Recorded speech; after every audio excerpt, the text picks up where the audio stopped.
می ستا پر سر بد بولی و زما لالیه کنې زم لا یم المنځونه ورکومه و زما لالیه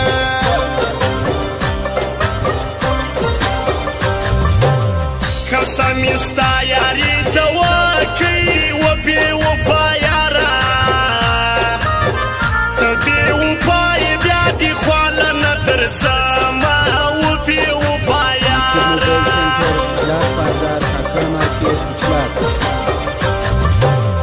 لکه رنځور ته دې مې کېږي و زما لالیه ته مې طبیب بیا راکوه ته علاجونه و زما لالیه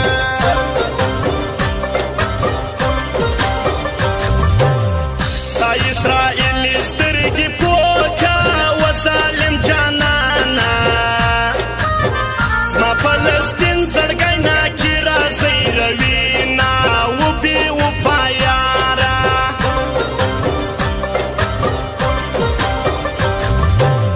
دا ستا میندې څنګه یار کړي و ګرانه لالیه پر تا یې وړي د ګرد کلي تهمتونه و ګرانه لالیه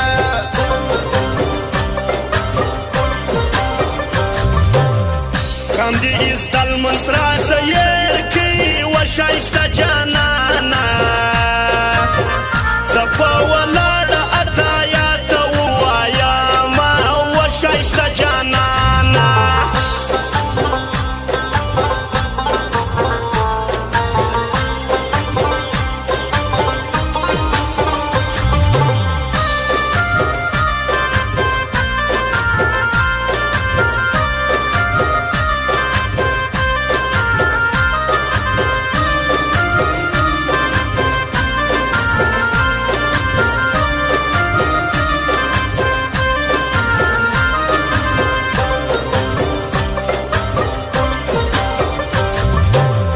ما ولته سپي راسره جوړ که و زما لالیه ول د رکب بې سلا یو کار نه کومه و زما لالیه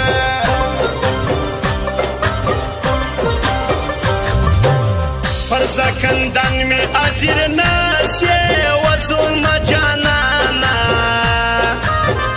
وصیت مې کړی دی زه تا وژلی یمه و ښایسته جانانه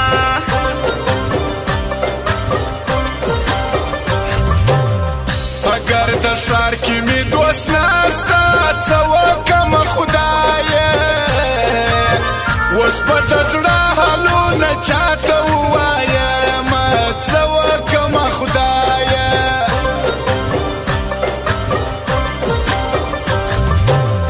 دا خپله مور به دې نظر کي و ښایستو کې یاره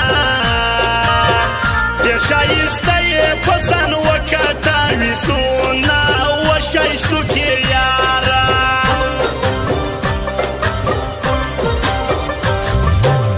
ګریوان دې خلاص سترګې دې سرې دي و ګرانه لالیه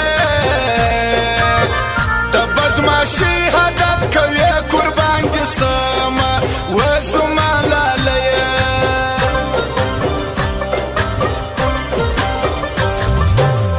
چې په دې تن پسې ملنګ شوم څه وکړمه خدایه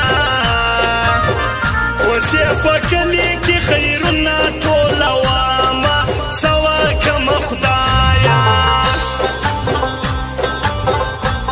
او خاص فرمایش د عیسی مترزی کانو والا صدام کانو والا او سلطان برجس او پادان موبایل والا دغه غزل فرمایش د اسلام ځوان د زمان د پورتګیز سره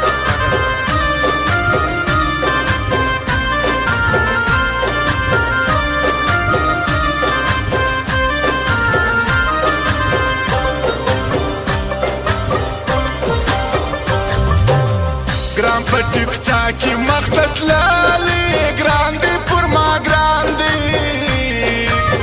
چې اشتل وکي هغه نور هم خوښوي نه ګران دی پر ما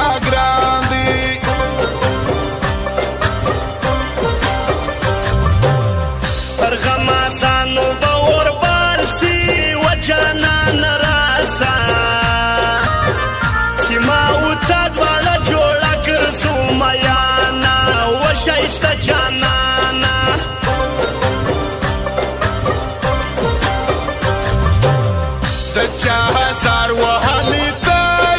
واسما مینا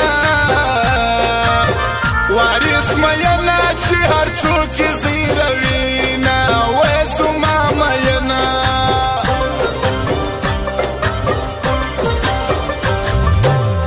تشن بنکوي